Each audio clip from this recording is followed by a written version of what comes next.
Chapter 30 of A Mayfair Magician, A Romance of Criminal Science. Recording by Fraser Shepherdson, Melbourne. A Mayfair Magician, A Romance of Criminal Science by George Griffith. Chapter 30. Fortunately, the Rowell Grovers were having an early, quiet dinner at home that night, prior to indulging in a couple of frivolous hours at the palace. They were naturally somewhat surprised to see Enstone, who was not expected back for 3 or 4 days. He apologised for the sudden invasion, introduced his friend Hargreaves, and with his usual directness got to business at once. To his disgust, but not altogether to his astonishment, he learned that they knew nothing of Grace's departure for the continent. All Mrs. Grover could tell him was that the princess had brought a message from Grace to herself and Lady Georgina, to the effect that Grace had been a little overcome by the heat and had a headache, so she was lying down for half an hour with the princess's maid looking after her. "Then of course that settles it," said Enstone. "If this trip had been all fair and square, Grace would certainly not have gone without sending me a wire, and she would certainly not have sent such a message as that to you. Instead of the princess brings you a message, which is probably a lie, sends the carriage home for Lucy and some luggage, and vanishes. Now, my dear Mrs. Grover, is that the sort of thing that Grace would be likely to do?" "It is certainly very extraordinary," she replied, "but the idea of her being taken away against her will, if that is what you mean, is surely out of the question. This is the 20th century, you know, Mr. Enstone, not the 18th. "Yes," he replied, "but money can still work miracles." "Quite so," said the Colonel.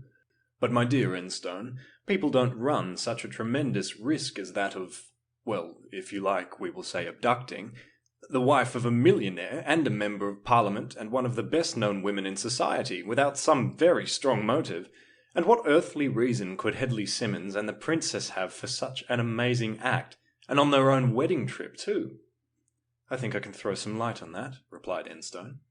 Then he gave them a rapid outline of his suspicions as to Simmons' identity with the desperado, Banfield, and the means he had taken to satisfy himself upon the point. "Now," he continued, "if I am right and he knows it, he is just the man to go to any length for either revenge or self-protection." "But, my dear fellow," said the Colonel, "granted all that, how could they possibly have got her away unless she had gone of her own free will? As Fanny said just now, you can't carry well-known women off to the coast and put them on board a yacht, Viet Amis, nowadays, and, besides, they've gone to Paris. I have not the slightest doubt you will have a letter from her in the morning, or a telegram." "I wish I could believe it," replied Enstone, shaking his head. "But I can't. Something bad has happened, I'm absolutely certain. I think Grace must have given me some of that queer power of second sight of hers, or else I got it from some northern ancestor, for I am absolutely certain that she is in danger, and great danger. Good heavens! I believe I've got it," he exclaimed, suddenly getting up from his chair. "Got what?" said Mrs. Grover. "Second sight or an idea?" "Both, I think," he replied. "The one suggested the other. That fellow, Isaiah Ramal at the Institute, I'm sure he has the same uncanny powers as that villain Halkine had, and at one time Grace was very susceptible to hypnotic influence or whatever the infernal thing is. Now, suppose they got her under Ramal's influence and suggested the trip to Paris.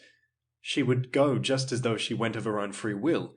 No one would notice anything out of the way about her, and they could take her where they liked. Then, when they got her safely stowed away somewhere in the wilds of Poland or Russia, of course Siemens, alias Banfield, could make what terms he liked with her. That's what they've done it for. He couldn't have any other motive." Harold Enstone had got nearer to the facts than any of his hearers really believed, and it was well for him that he did not know the whole of the horrible truth.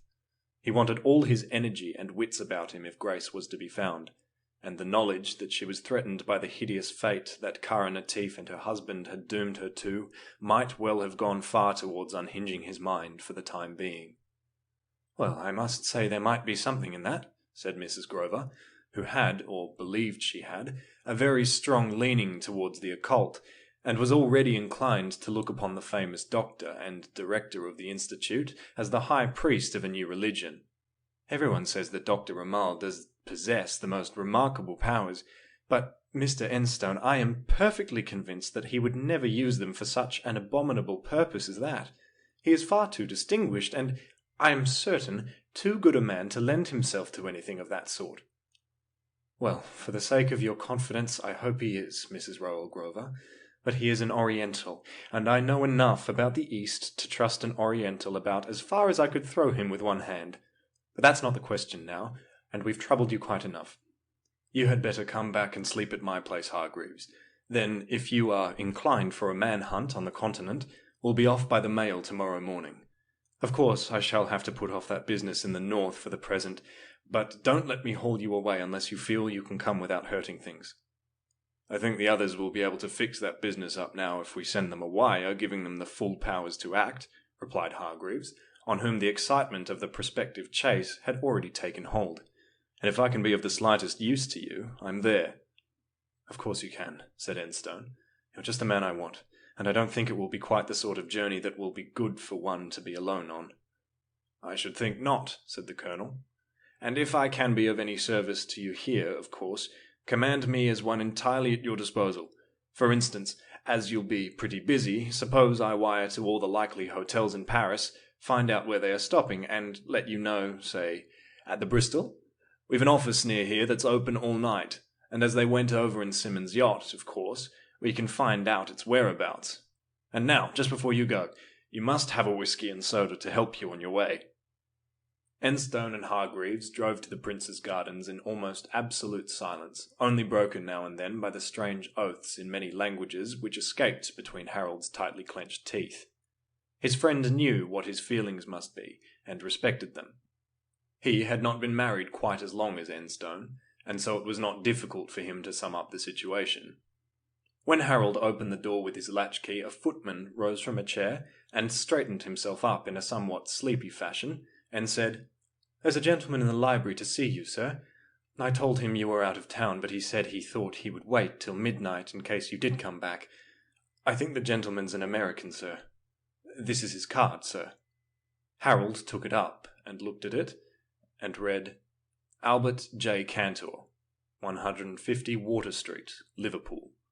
"Can't say I know the gentleman," said Harold. "But come along, Hargreaves. We may as well go and make his acquaintance. I suppose it's something important, or he wouldn't be quite so persistent." As they went into the library, a tall, well-dressed man got out of an armchair and came to meet them. He was a man of about 50, well-preserved and set up, and with the iron-grey hair and dark moustache so often found among Americans who have fought hard in the battle of life and won. "Mr. Cantor, I believe. My name is Enstone. I am afraid we have kept you waiting a long time. This is my friend, Mr. Hargreaves. We have only just come back from the north of England." "Good evening, Mr. Enstone," said the stranger, with just the slightest transatlantic intonation. "I am afraid it is I who have taken the liberty, but I had an urgent cable from my old friend Judge Bromyard, mayor of Pine Bluff City, at Liverpool this morning about you and a mutual friend of ours. And as I happen to be in the country and know the man pretty well, I thought I had better come on right ahead as advance guard. 4 old citizens of Pine Bluff will be here the day after tomorrow to complete the identification you ask for beyond doubt.